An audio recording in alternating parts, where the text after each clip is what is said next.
Hello, friends. In today's spiritual lexicon episode, I'd like to talk about the word Kriya. And in a recent video, I talked about a similar word, karma. They share the same root, which is K-R, Kriya,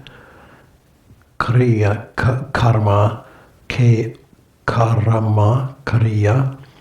There's sort of a little A in between, which is very subtle and not pronounced audibly enough for us Westerners to hear very easily. Anyway, Kriya means action, but of a particular kind.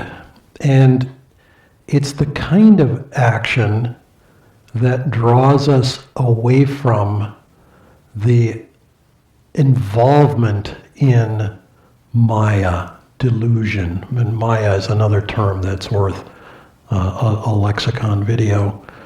But what we see through the senses is a kind of illusion.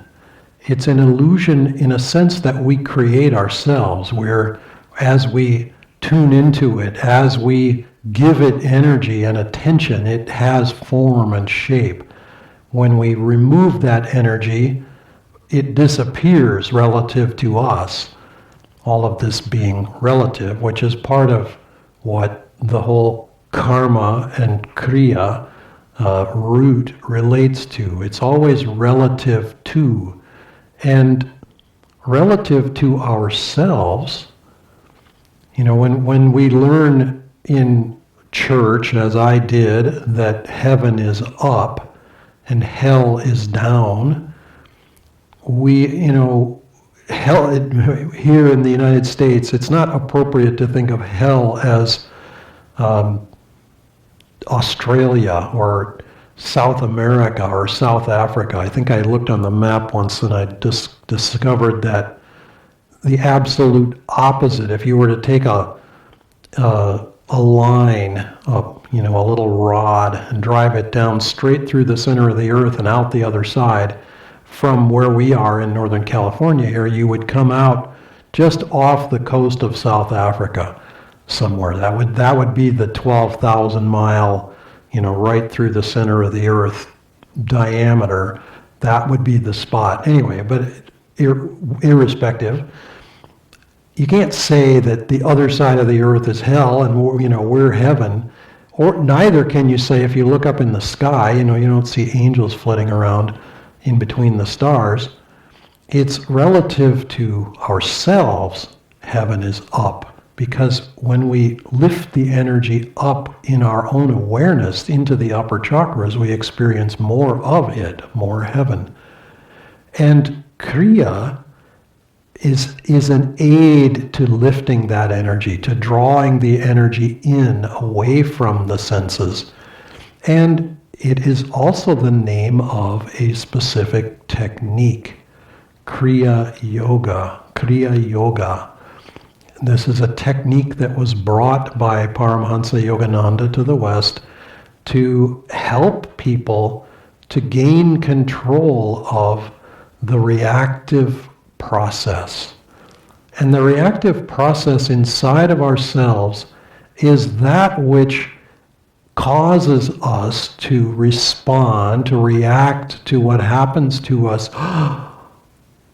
We're excited, we're happy, there's something fresh and happiness creating, or sigh, and the energy goes down, and the shoulders slump, the posture tilts forward, etc.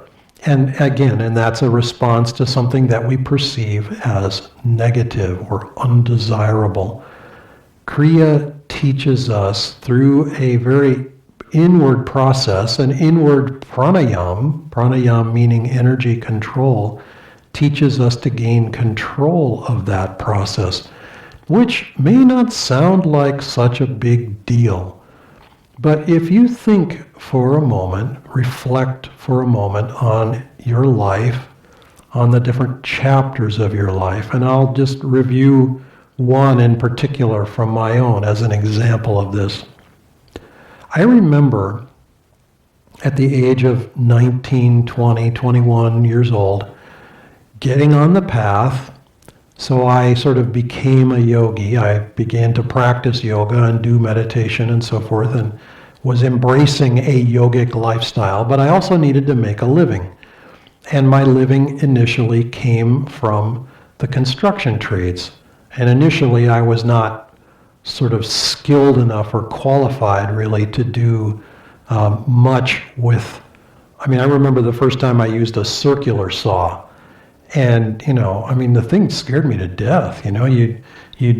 You'd turn it on and your arm would twist because it was this very strong motor, powerful enough to grind right through a pretty thick board, 2.5 inches worth of board in one pass. It was something loud and sawdust flying every which direction.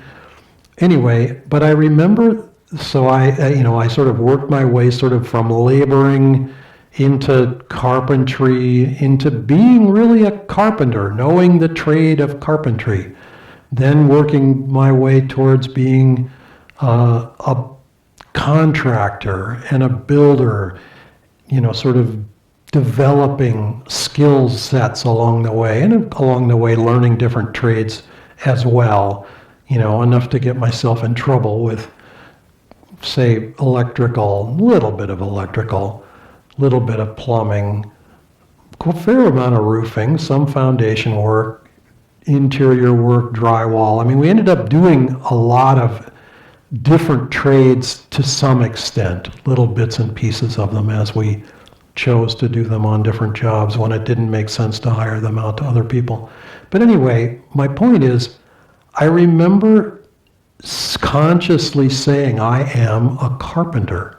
In fact, I remember moving to Italy in the late 1980s and learning the word for carpenter, or that trade, falegname, which sort of means woodworking, a woodworking person. And so I had that identification.